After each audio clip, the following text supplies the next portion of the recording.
Howdy, everyone. Welcome back to another episode of Texish, the show about some things Texas. And some things not. We've got an incredible episode in store for all of y'all today. We're also in the same room. We're in the same room. Tito's and Shiner, gonna be an all-nighter,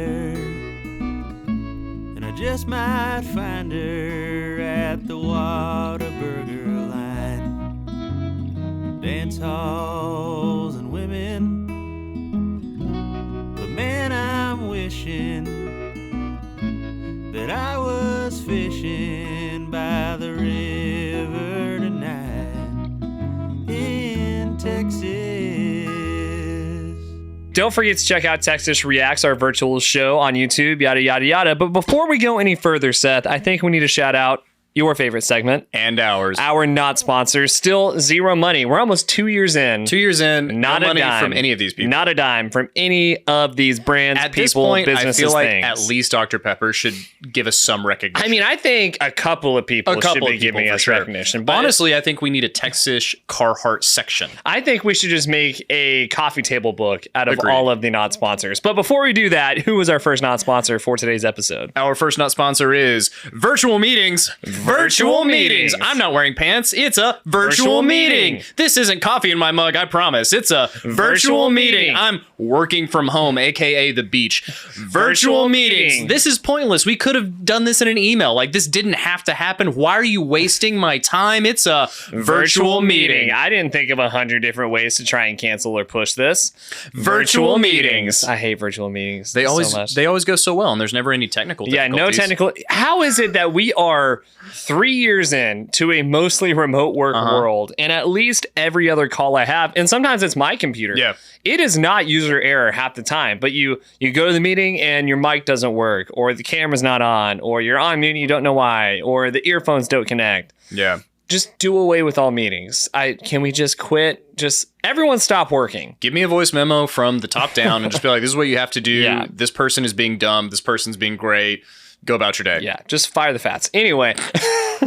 We're on a roll today. I know. I'll okay. laugh the fats. Yeah. Want to hear about our other not sponsors? Our other not sponsor is the Nolan Ryan Beef Company. The Nolan Ryan Beef Company. Cows bred by Nolan Ryan himself. It's the Nolan Ryan Beef Company. I love my beef served with a side of 99 mile per hour fastball. It's the Nolan Ryan Beef Company. From the curveball cutlets to the four seam flank steaks, you're going to love it all. It's the Nolan Ryan Beef Company. Ranched by underpaid minor leaguers.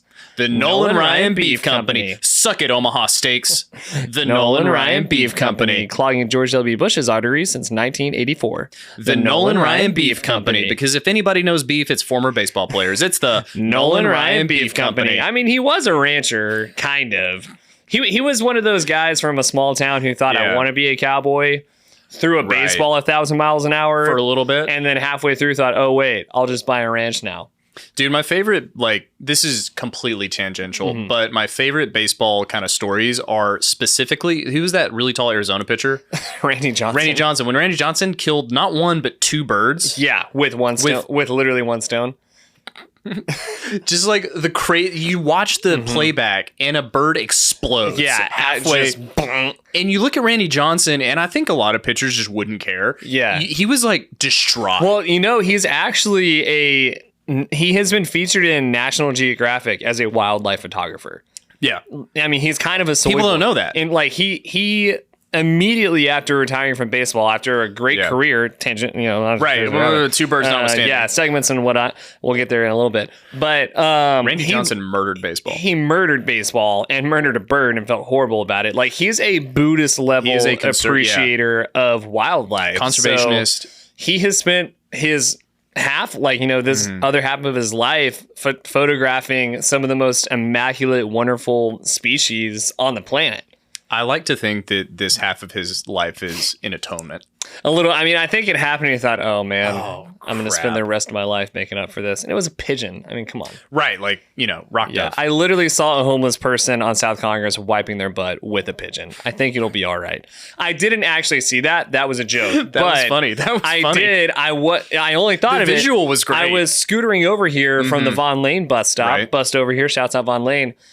And I'm not kidding. The first thing I see outside of just the building is I turn right and there's a homeless woman changing her maxi pad with her pants off, hanging on a railing. So she had you can't let the pants touch the ground. That's dirty. Clearly. But I had not seen that one before. Sure. I've seen defecation. Yeah.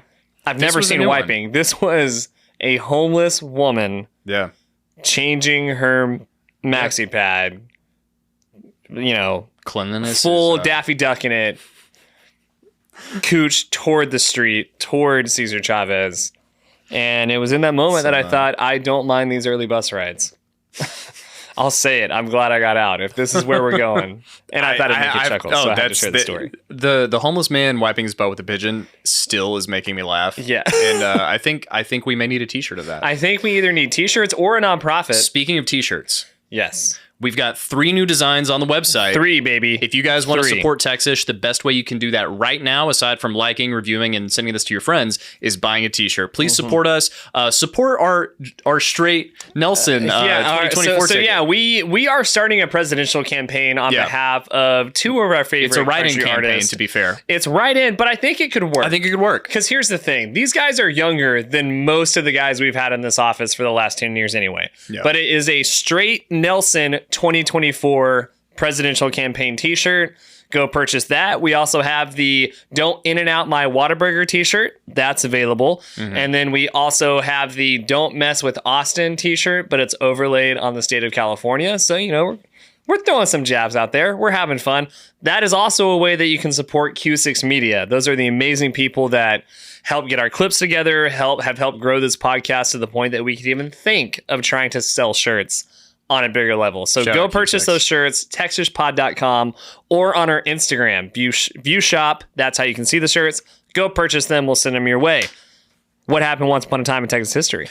Once upon a time. It was once, not twice upon a time. The year's 1971. Nice. We're in Dallas, Texas. Okay. Small town. And we're riffing, baby. Dallas in a small town. We're riffing. Thank you for interrupting my once upon a time story. Sorry. I don't know if I want to do it now. The mic is facing away from me. Okay. 1971, Dallas, Texas. There's a small restaurant that unveils for the first time the frozen margarita machine. So this restaurateur decides that after having a lot of Slurpees at 7-Eleven, that he could do this with the blended margarita that had become so popular in his restaurant. So he tries to buy us like an old Slurpee machine, but 7-Eleven's like, no, man, I'm not going to sell this to you. Yeah. Something's weird is going on here. So he buys an old ice cream machine, tinkers with it a little bit, and figures out how to make the frozen margarita. And they put it front and center on the bar. And in no time flat, it becomes the hit of the town. That's awesome. The restaurant's popularity explodes. And the frozen margarita eventually becomes the state drink. Really? So we're one of the few states with like a state beverage. And it's the frozen margarita. Dude. Because of this man who invented the frozen margarita machine and built an entire empire. Dude, Jimmy Buffett must hate us for that. What? Right. This might be the coolest thing I've ever heard. Really, really cool, right? I didn't know that we originated the frozen margarita. We originated the frozen margarita, specifically machine. They were blending it, and he noticed because... like in an actual blender, yeah. So at the time, Texas would not allow... like cocktail sales in a restaurant. Okay. So what he did was turned it into a club setting. Yeah. And eventually, partially but due to the popularity of this thing, they were able to reestablish the way they did licenses. So the margarita machine isn't just responsible for this man's massive growth and popularity. Yeah. It's also partially responsible for the reason you can have a cocktail with your dinner. Interesting. Yeah. Texas is awesome. Texas is awesome. Do you remember the guy's name or the restaurant? I do remember the name. Yeah. I wrote it down so that I wouldn't fully forget. Because this is almost as cool as the janitor who made the Flamin' Hot Cheetos. Yeah, so Mariano Martinez is the inventor. Martinez. Okay. Yeah. Wow. That's awesome. Yeah, isn't that cool? Let me see if I forgot anything about it. And, here's one of the coolest part of it all. So, because of the popularity of the drink and the invention of the machine, they eventually donated the original machine to the Smithsonian Museum. It's in the It is in the Smithsonian. Natural Museum of History Smithsonian Collection. Suck it, Quanah Parker. That's awesome. Heck yeah.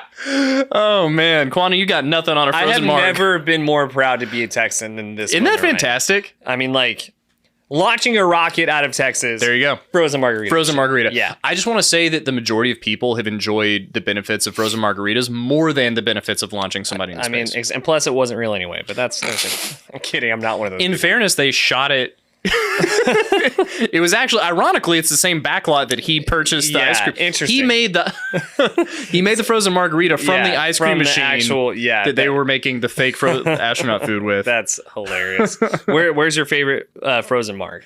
My personal favorite frozen margarita, because there are a lot of amazing options. Yes. At the moment, I really like this bar called Techo. Okay. They have a really interesting guava margarita. Oh. It is so good. Nice. It reminds me of like sitting on a beach, feeling a cool tropical breeze in my face, and just hearing like a little mariachi in the background. Yeah. For Salinas. That was my Dominican accent. Anyway.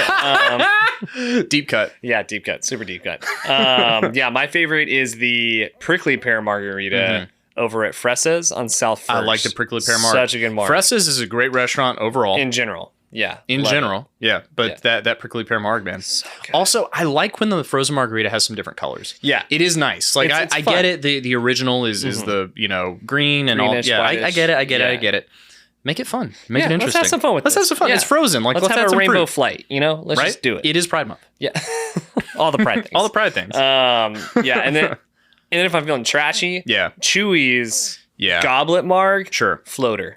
Floater. You got to do the floater. Gotta do the floater to You gotta do the compensate for floater. the sugar. So Yes. because I could suck down 3 of those. But if I have the floater, it but kind of chills I'm me counting out. calories. Yeah. I'm sort of on that Subway diet. Hey man, low so- key, Torchy's has a great frozen Not margarita. bad either. Like, Not bad either. It's not like you're hanging out, you're eating a trash taco, you Yeah. might as well have a trash marg. I wonder if they would ever, if I could ask for it super duper trashy, and they would pour frozen marg over Over fried the taco? chicken. I bet they Yeah. would if you It'd be a asked. fun thing. I mean, like, have you ever met the people that work at Torchy's?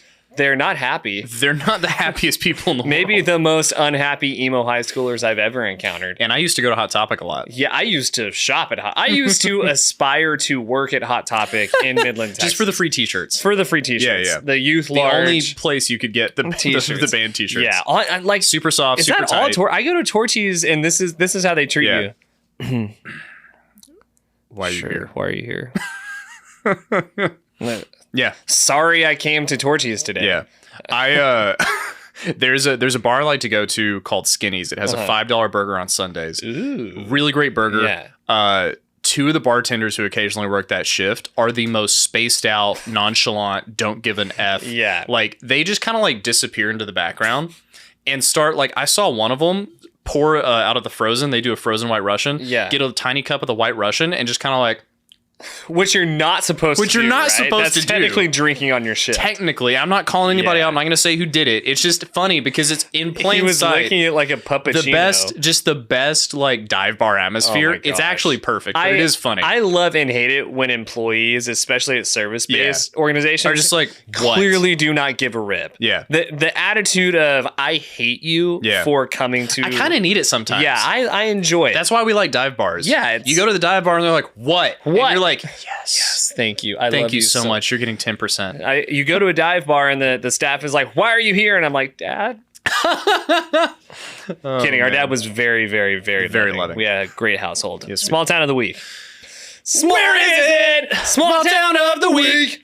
Mustang, Texas. Mustang, Texas. Mustang, Texas. Population 21. Oh wow. So Mustang, Texas was like all these other towns founded at, back whenever the railroad was being put in. did they get the railroad? They did not get the railroad. That's why You'll it's notice there's 21. nobody there. Yep. So it was called Mustang because of one of two things. Okay. Either the wildflowers that bloomed in Mustang Creek, Aw. or alternatively, the wild Mustangs that purportedly live there. Nobody can necessarily tell you why, Okay, they're just but there. they're just there. Does anybody try to tame them? Or At is one it- point they did, yeah. Okay. There are no longer wild Mustangs there. Got it. So Oh, they're not there anymore. They're not there I thought anymore. you meant there was still at one point, the population surged to like 45. They have Okay. like a little post office. Oh. At the time of my research, the only building left was a strip club called Whispers, Whisper. where couples are welcome.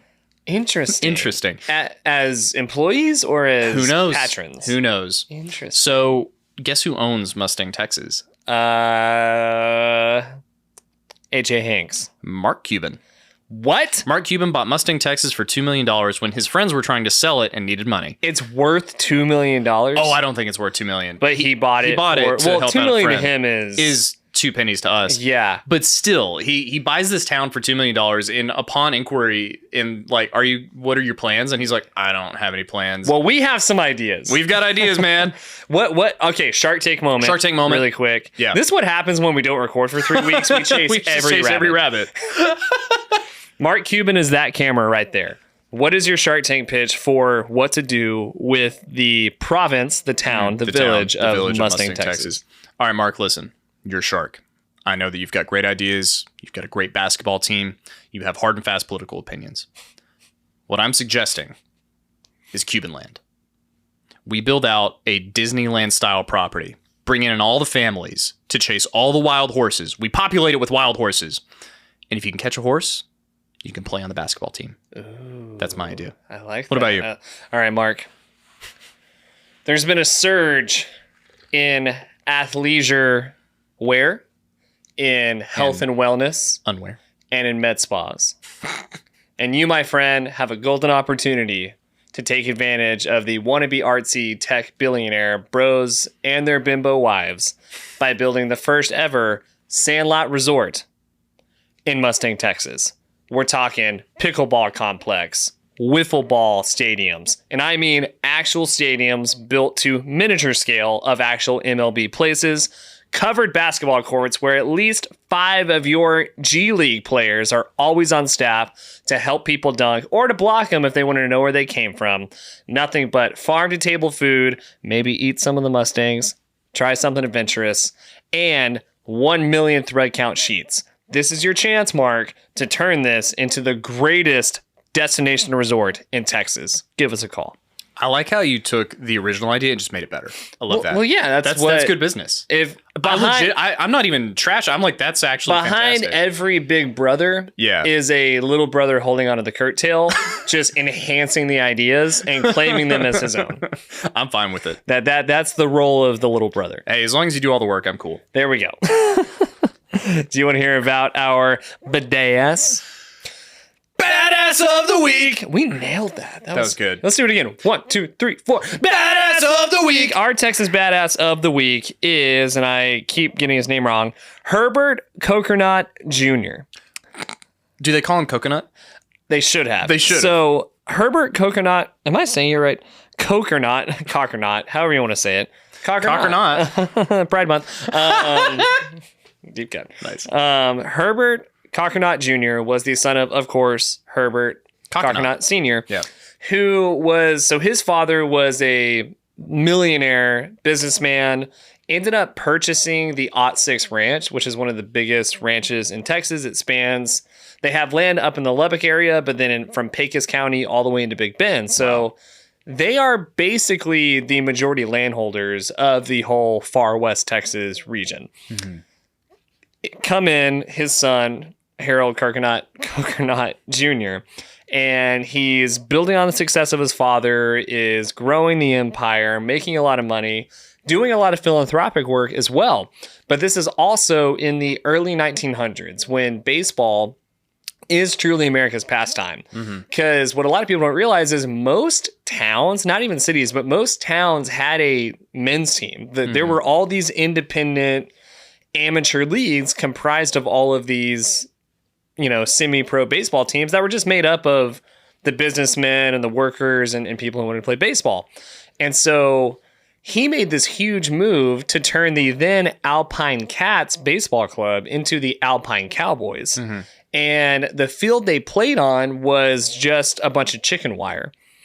And he decided, well, I'm gonna like literally paint in red the OUAT brand across the chicken wire fence so that they know it's our field. And his dad came in and said, like right before he died, this is his last days, and said, well, if you're going to put our name on it, you might as well make it big. So Herbert Kokernot Jr.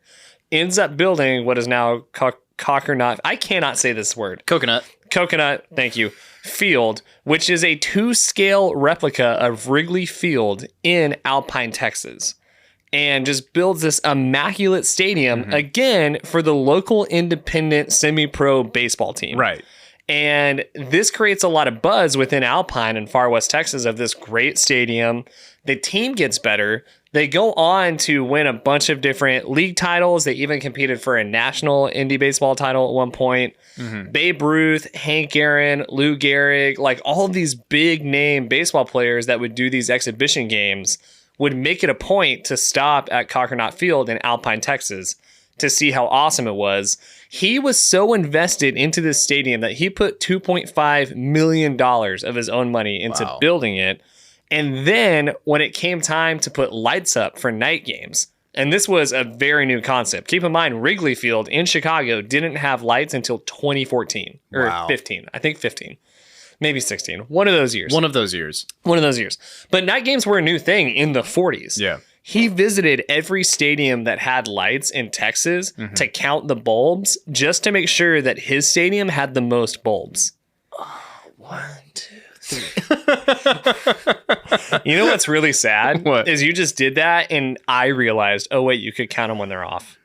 Yeah. This whole time I've been thinking, oh, he's counting, the lights are on. Just turn them off and you can count them. So, but that he's a badass for being rich and owning land. Right. I just think it's awesome. I think that's amazing that he built this insane Wrigley Field replica in Alpine, Texas that attracted so much attention. He Field of Dreams did. He literally that's there might be a chance that Field of Dreams is based off of Herbert that. Kokernot Jr. because of what he did. Herbert Kokernot. And to this day, the Sul Ross college baseball team plays there on that field. And the Alpine Cowboys are now a part of the Pecos League, which is the most derelict, defunct, independent summer league in the world. Sure. And I want to make a movie about it one day. Hey, man. Players get $50 a week. Wow.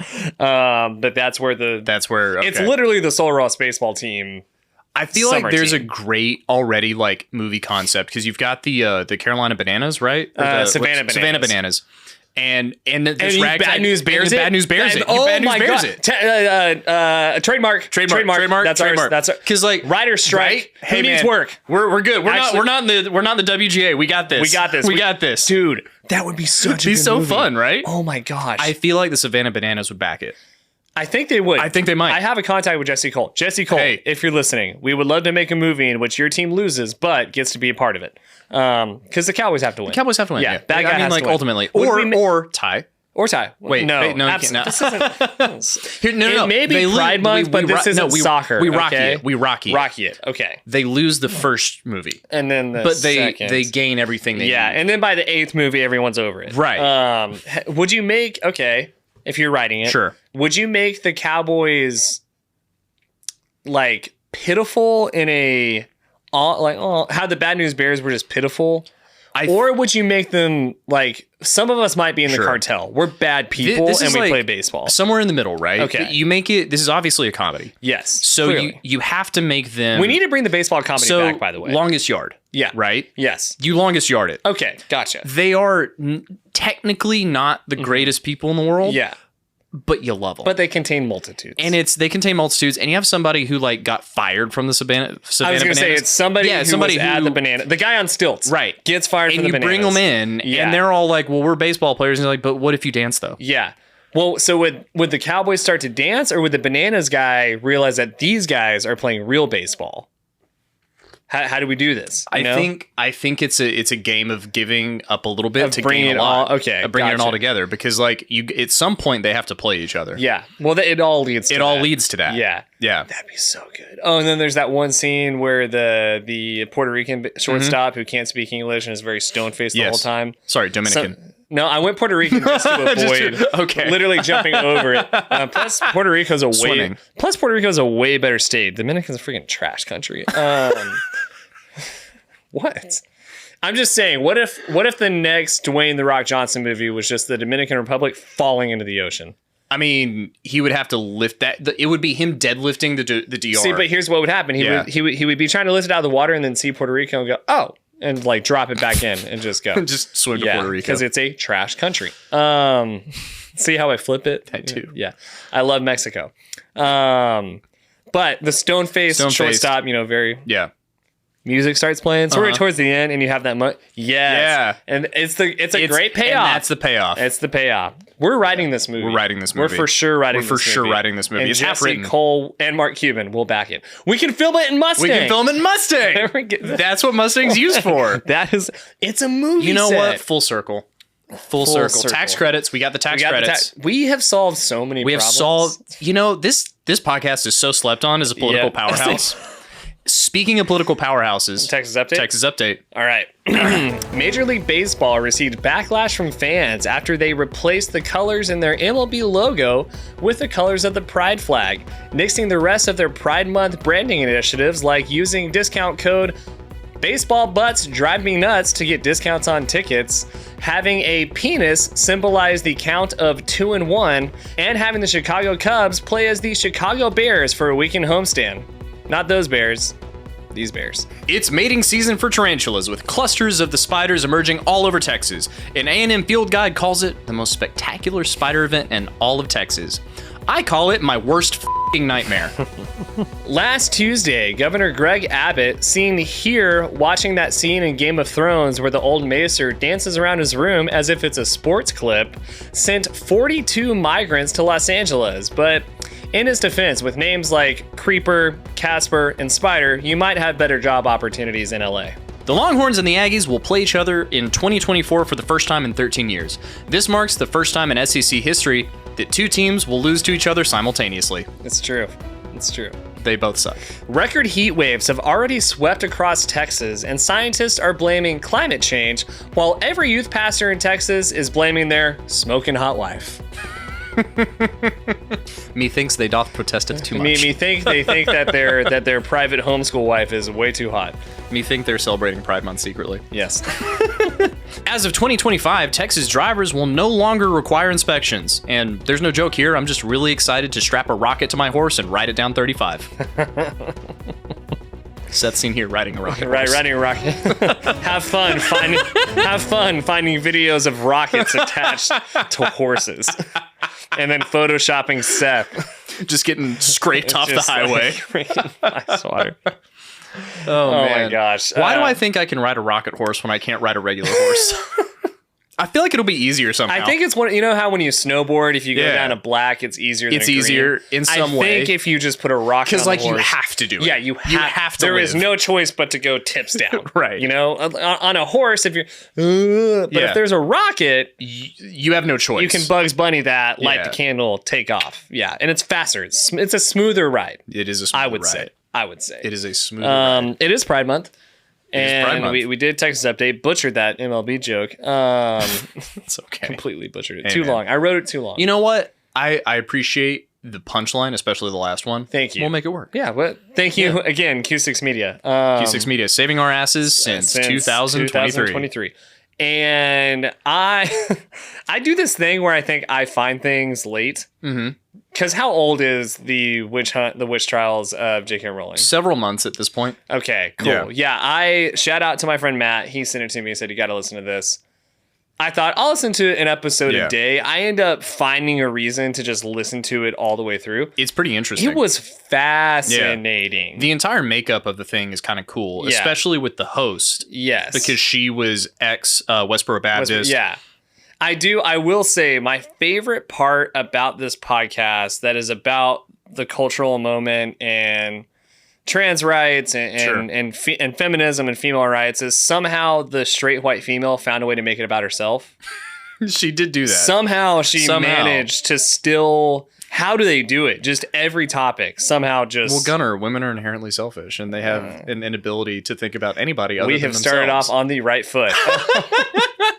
Remember, comedy podcast. Comedy. Comedy. All right. It doesn't matter. We're still going to get comments. Yeah, anyway. stick to the material, guys. Precursor, for the record, Pride Month, excellent. This is just talk about also, Pride Month technically started in Texas. Technically started in Texas. Technically.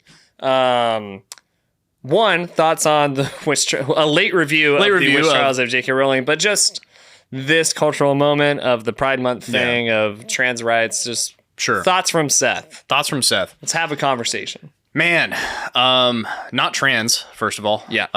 Not the trans Brett Cooper, as much as Gunnar wishes I was. Pronouns not trans. So there is an element of, I will never fully understand that perspective, right? I can try to, and I would like to. Never fully gonna understand it. So listening to the witch trials of J.K. Rowling is interesting because I am a Harry Potter fan. Yeah, huge Harry Potter fan. You were the perfect age for Harry Potter. And yeah, it came out right as I was the same age as the characters. So I grew up with these characters reading these books. I'm jealous of that. You should be, because it's fantastic. Because it was awesome. And clearly it developed an amazing person. There you go. So I do remember hearing about J.K. Rowling getting into hot water for some tweets that were theoretically anti-trans. Yeah. And what it always kind of comes back to with a lot of these hot topic issues and a lot of the things that people get in trouble for is saying things like what she said, sex and gender are different, basically. She's saying biological sex does not necessarily determine gender, and me saying that does not make me a bad person or anti-trans. Her whole perspective, as you find out during the witch trials, is to protect strictly female spaces for deeply personal reasons. And very valid reasons. Valid personal reasons. Yeah. So what I'm always coming back to is our opinions are so colored by our personal experiences that I don't know that you can ever be truly objective about the things that you say and do. Yeah. In those circumstances. I think we see a very complex woman who has risen to a point of prominence. That a very intelligent woman who rose to a point of prominence that I don't think she ever wanted necessarily. Yeah. And did you ever read her full blog post on why she decided I was unaware of pretty much all of this. Go read it if you want to. It's not that long, but it goes into why she decided to start talking about this and taking stances on it. Through the witch trials, you hear all of her, this is why I think this is why I think this is why I'm standing for free speech, this is why I'm not anti-trans, I am anti this particular legislation that seems to put women in danger. Yeah. Which led to her being called a TERF. A trans exclusionary radical feminist. Which is a term I never thought I would learn. Yeah. Or that would exist. that would exist. So what we're seeing is a portion of the population now has a voice. Yeah. And it's a portion of the population that is ostracized, misunderstood in a lot of ways. Yeah. And all of the rhetoric around it is, from what I can see from these two sides, one, the people who are trans who want rights, and two, people who are, well, maybe three sides, the diametrically opposed, saying, no, we can't specifically legislate for you. Yeah. And then the people like us who are kind of trying to see both sides and wade through where... And even have like a legislative opinion and a personal opinion. Right, which... Often we found your legislative opinion kind of differs from your personal held beliefs. It is possible in a lot of places. It's like being like, technically I'm pro-choice, even though I'm personally anti-abortion. Yeah. You know what I mean? No, I am morally opposed to abortion. But I think ethically in a lot of cases, it's the right thing. And it's not my body. Yeah. Like ultimately, if I believe that I should have body autonomy, I believe you should as well. Yeah. And I think that's kind of where the trans issue, in my opinion and in my view, kind of comes into play. And I'm still kind of new into actually reading this, just really quick. I'm talking a lot. Trans rights. Well, I like you talking. You're smart. Trans rights, that fight is for specifically like healthcare. Right. And when they say healthcare, they mean surgeries mostly, right? For the most part, or any of the transitioning hormone care therapies and those types of therapies that come with that. Correct? I believe so. Because for about 3 years now, I have these dumb moments where I think, don't you have insurance? It seems like the biggest things are making sure that they have access to healthcare, specifically in regards for to any transitionary type of access to sports. And it's called co-ed, but go ahead. And I'm trying to think of like the other big issues. Like those are the two main ones, right? Okay. Is the ability to transition that we're aware of, and bathrooms apparently. Yeah. So J.K. Rowling's big thing was the fear that any man could say I identify as a woman and not be required and not have to go through any type of hormone therapy or surgery and could then take advantage of a situation. Yeah. I think that's her big fear, right? It's oversimplified, And she but that's cited a few moments where that has happened. I do think, as somebody who leans right, Sure. something the right does that I don't like is they take those isolated moments and make it and blow them up into the If we pass this legislation, men will rape women in bathrooms 24/7. It's the slippery slope argument, right? Mm-hmm. Yeah. And I think the podcast does a good job of showcasing her opinions and why they exist, as well as demonstrating kind of, I think, our generation's big shift, which is left ideology becoming almost exactly like conservative ideology, i.e. very puritanical, very, if you don't think this way, you are wrong. It's become very clear that this spectrum we've always learned about is actually a circle, is literally a loop, because at some point, it all comes back around. Right becomes so left that they're eating their own tail and vice versa. Like the left becomes so extreme that they're literally just as puritanical as the whole hate. Ethos of it is that of a puritanical religion. Yeah. Which is hilarious, sort of. Well, I did think it was interesting how Rowling was able to cite like the Death Eaters and the Ministry of Magic, like the arc of evil in the Harry Potter books, that story. Yes. Actually mirrors more the woke left, like the extreme left and their rhetoric, than it does the religious right. The religious right. In a lot of ways. Now, at the time that she wrote Harry Potter, it was kind of reversed. It was flipped. It was, and it was specifically it was Cheney's America. It was mimicking, that can push for the conservatism. right seemed more Death Eatery than the left. And I think what's interesting that I thought about is, they mentioned the Salem witch trials. There's an interesting thing that people forget. Although like witches were killed and condemned, zero witches in Salem were killed. Yeah. So the Salem witch trials resulted in zero burnings. Yeah. And because they're out of wood. Well, and there's a big what to do about like cancel culture and things like that. And I think ultimately it's kind of a straw man. Like you're getting called out for doing something that a certain portion perceives as immoral or wrong in some way. And 9 times out of 10, I mean, certainly people have lost their jobs, but 9 times out of 10, you're okay. Yeah. Well, and 9 times out of 10, you didn't say anything wrong. Right. You said something against the grain of this particular population. Or you said something new. You waded into the water of nuance. Sure. And, God forbid. And, you got pushed under a little too far. You got held under because... And look, even right now on a meta level, we're talking about an issue that is in some ways new to us actually talking about. Yeah. And we're going to get some level of pushback, which is fine. We expect it. Well, there's going to be people who wish we were as educated as them. Yeah. And they're going to make that known, and that's cool. Sure, and that's cool. Do your thing. I think probably not going to change my mind on where I stand, quote unquote, but... And it's that thing of, I love the person. Yeah. Fully. 100% every time. Yeah. There is no exception to that. And within that, there is nuance for what the rules are. Yeah. And when certain things shouldn't be allowed. In our last reaction video, we made a joke about trans athletes based on the steer running through a crowd of Texas women. Go check it out, Texas Pod. And there is, admittedly, some talk about should trans women be allowed to compete with biological women. Yeah. And what do you think? I personally think no. Yeah. Based on what I've seen is the result. There's the swimmer who was, ostracized for speaking out against it because, she lost she ended up being in third to 2 biological men who had transitioned. Well, and then she told that story of I tied for fifth. With Leah Thomas. Yeah.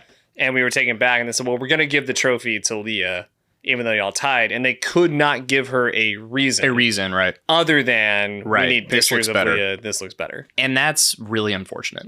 And she also was very open about, she had raced with Leah pre-transition whenever they were in the same locker room and nobody had told them that would be happening. Yeah. And, I don't know Leah Thomas. I don't know what goes through her head. I just know that I'm sure that's an uncomfortable situation for her as well, but how do you navigate that? Yeah. And whenever you are a young person, you have to trust whoever is guiding those things to have your best interest at heart as well as those in your groups. Yeah. And I don't think that's true right now. No.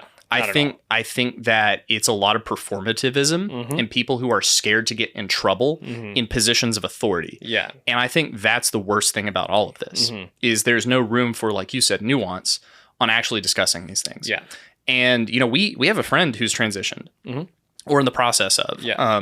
We knew her growing up and she's a really intelligent, incredible woman in her own right. And I'm excited to talk to her about this on some levels, but I'm sure we'll have some disagreements. Probably a few. Yeah, probably a few. You disagree with everybody. I'm Seth. I disagree with everybody on everything. Well, no, I don't mean you. I mean no, general in general, you. yeah. This idea that you have to be in alignment on every single thing, or you're an enemy, is bonkers to me. What was your biggest takeaway from the witch trials? Other than the joke I made earlier, because I kind of meant that.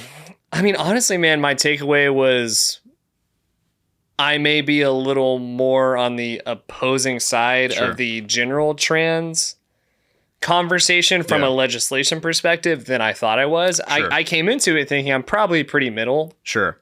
As I usually am, but I actually walked away thinking I actually think I might be leaning more right on some of these legislative issues. And even just from a moral perspective, there's some grappling for me that I'm doing just from as a Christian who believes in God's design and believes in his natural design.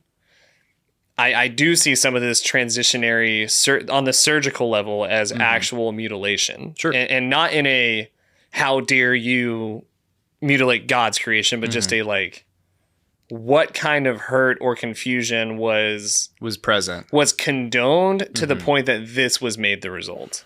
And that it kind of the feelings, spiritual stirrings of I actually might come to some points in conversations where I want and have to say, look, I'm actually on the opposing side. Yeah.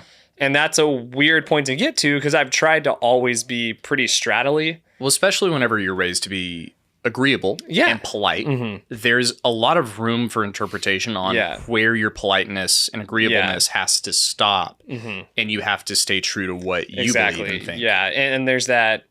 For me, it comes with the fear of I don't want to, become all daily wiry on this type of stuff. Because, unless you guys want to pick us up and pay for us, in which case, whatever, we'll sell out immediately. But yeah, it made me realize, well, now that I'm confronting more of this and looking more into this and seeing the cultural narrative that's happening and realizing even as, as a married man who's going to raise a family one day, actually having to think through how do we approach this conversation? Sure, because it will be one you have to have. And frankly, plant a flag. Sure. Because for most things, I want to be able to always be nuanced, to always be understanding. This one's wading into waters of, yes, always understanding, always loving, but at what point am I being so understanding that I'm not making it clear that, well, I actually do disagree with this, though. Sure. Or at what point, I actually am opposed to some of this stuff. Sure. I don't think it's right. And I don't mean that in a, darn you to hell. And you know what I mean? Does what I'm saying make sense? I feel like it does. Yeah. And what I'm getting to is there's so many different perspectives, but they're kind of two main ones. Yeah. What do you feel like the perspective is in your circles? So within my circle, there's a spectrum of it spans understanding, loving, but disagrees. Sure. And what does disagrees mean? Because I think there are levels to that. Yeah. Means almost back to the, personally, I'm anti-abortion, but legislatively, I'm pro-choice. Still in that waters of, I really wish that, trans healthcare didn't have to be a thing. But if it's going to be a thing, I'd rather it be legislated so that it's safe and there are measures in place to hopefully give people the care they need, meaning surgery is the last option, not this care is in place so that you can just get the surgery you want. Does that make sense? It makes sense. And I do want to clarify all the measures in place to make sure that you are a healthy, functioning person. That you are healthy. And that this surgery is a necessity for your operation as a whole, happy, healthy, to get you to a happy, whole, functional place. Exactly. Yeah. Person, mind. Yes. And that's where I fall. Person first care. Person first care. Get you to a healthy, happy place. Yeah. Do I believe that we're made to be happy and healthy in the body we're born into, in the gender we're born into? Yes. Sure. But again, in an imperfect world, that I would rather it be a safe route to happy, healthy body you have. That's where I fall. But within my communities, you can go all the way to the far right of like, this is a sign of the end times. Like that. Sure, you have that in your community. The furthest extreme is this is a sign of the end times. We are going to homeschool our family and never go outside. Which is, to me, just as bonkers as thinking you're two genders at once. Yeah. Like if we're going to have this, that's what I always feel in those communities is when people are so confused and baffled at, I can't believe that the guy thinks he can be a girl. And it's like, well, I can't believe you can be so hateful toward someone you don't know. So, this logic you're using to say you don't understand or you think this is a sign of the end times is just as backward as what you perceive as backward thinking. And often is, right? Yeah. And that's just kind of like par for course. I really hope I'm making sense here. You are, and this is something that we haven't talked about in this depth on in a way where we know people will listen. And for sure. The one I'll make a strong stance on is trans women should not be competing in female sports, and trans men should not be competing in men's sports. I'm sorry to anyone I offend saying that, but just straight up, full stop. Leah Thomas should not be swimming in the SEC in whatever swimming championship, in NCAA championships with females, period. I just do not believe that's right. Yeah, unfortunately, yeah. And I have to agree with that particular point. Yeah. I think that this also becomes very, again, nuanced because you have trans people, and so you start wading into these waters where it's not so clear. Yeah. And by its nature, it's not so pretty clear. Murky. And I do want to be sensitive, so I truly don't want to make anybody like feel attacked. Yeah. I don't care if I offend people. I just don't want anybody to feel like I'm attacking a person. You want to be kind, not nice. There you go. And that's sometimes a hard line to draw. Well, no, it's an easy one to draw. People just don't like it. Well, no, I think if you're a nice person or a kind person, you can sometimes flip too far to the nice side by default. Oh, okay. That's what I mean by it's a hard line to draw. Gotcha. I was more saying it as like people will perceive my lack of nicety as unkind. It's like, no, I'm being kind. Yeah. Nice has nothing to do with it. Right. Yeah. And so where I fall is always, again, person first. And I think because of the cultural issues surrounding it and the myopia, miasma, just the ennui that we seem to be in right now, where everything seems to be on a hair trigger. Yeah. You have these situations where the people who are supposed to be protecting children are erring on the side of following a cultural norm or a perceived cultural norm rather than ensuring what the child needs is being given to them. Yeah. I.e., you have people who are in certain cultural silos completely pushing children into something that may not be correct. Yeah. And on the other end, because they're a child and they're confused. They're a child and they're confused. And then on the other side, you've got people who are completely preventing a child from full expression. I think both those things are true. Yeah. And both are wrong.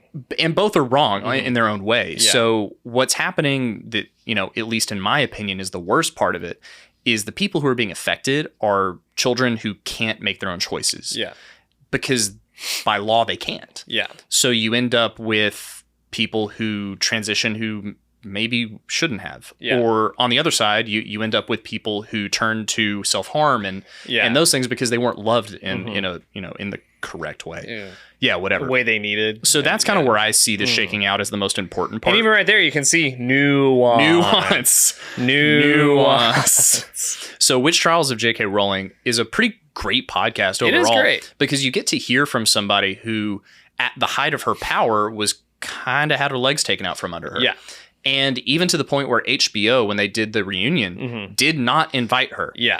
The creator of the entire thing was left out. Well, and then, back to the cultural pressures.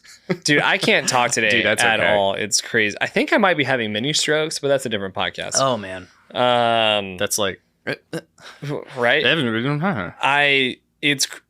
Because of the cultural pressures, when a Daniel Radcliffe and Rupert Grint are coming out against J.K. Rowling, I'm sitting in a place of, do they mean that, or are they just having to do that? That's the question. Do you mean it? Because you know her. Because if that is your real opinion, go for it. But also, is it your real opinion? I'm hard pressed to believe it is if you were literally partially raised by this person. Sure. This person has influenced your life more than anybody. You know, outside of your parents. Yeah. J.K. Rowling has probably had the most influence on your life. And you're saying your mind changed on her because she had a nuanced opinion about something? Because she had a nuanced opinion about something. That was slightly against what you think? And founded upon her personal experience. And that's... I think I can draw everything back to, you know, all the way back to the beginning. Yeah. With all this nuance, all these stances, all these places, all the cultural norms and against the grain, we have to keep coming back to each individual person has their own experience with their own hurts, with their own triumphs that shapes their perception of themselves, of the world, of love, of their opinions. And I really hope that at some point before I die, that becomes a little more of the norm of people are just understanding from not I understand people, but like, oh, you're saying everyone else in the world doesn't have my experience, so it's different. Shocker. Yeah. What I can't wait for is the day whenever all the Californians moving to Texas come out as trans-Texan. That's gonna be great. I can't wait to do the trans-Texas run and just, you know, I already have the branding colors taken care of for me. The t-shirt's going to be amazing. Going to be so fun. And then people are going to be pissed. The t-shirt's reversible.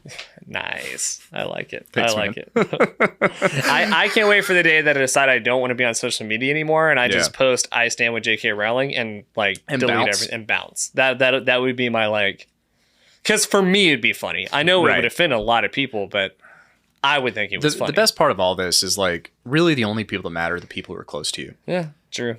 Well, people everybody matter, else, but only people who matter, right? Yeah, are the people who love and are close to you. Yeah, and those are the people that you pay attention to. Everything else is feedback. Yeah, you matter. Your opinion to me matters. Oh yeah, your opinion to me matters. Surprise, right? Okay. Well, man, anyway. I love you. We love all of you. We love all of you. We truly do. Yeah. If you disagree with probably a lot of things we said, that's cool. Let us know. We'd love to engage with some sort of. I'm gonna do Big Poppy. You disagree? Send a DM. It's free. It's free. It's free to let me know your opinion. Dominicans. Thank you. Trash country. Thank you for listening. We do appreciate everybody. If you need any type of help, any type of medical help, go get it. If you need help getting that access, tap into the many resources through all the nonprofits and yada, yada, yada. Did I do that right? I think that's good. But more importantly, resources, texishpod.com. You can find our t-shirts. That's where our merch store is. If you go to Instagram and view shop, we've got shirts available there as well. All of them are unisex at the moment. They are all, hey, we're inclusionary. We are Pride Month. Thanks for listening to this awkward, uncomfortable conversation as we try to do a thing as a comedy podcast where we get a little serious, but not in a here's our opinions way, but a here's a conversation about our opinions way. How meta. Very meta. I'm so exhausted. And like, follow, subscribe, unfollow if we made you that mad. Whatever. Bye, y'all. Howdy, howdy, howdy, everyone. Thank you so much for enjoying this episode of Texish. If you liked it, subscribe. That way, anytime new reels or new episodes come out, you'll be the first one to know. It'd also, frankly, help us keep doing something that we love. We hope you love it too. If you've been listening for a while or you're a new listener, go to our store at texishpod.com. We've got a couple of t-shirts there. You can see one of them right here. They're really good, really high quality, and frankly, we just think they're the best. So go buy a shirt, make sure you subscribe, and thanks for tuning in. Bye, y'all.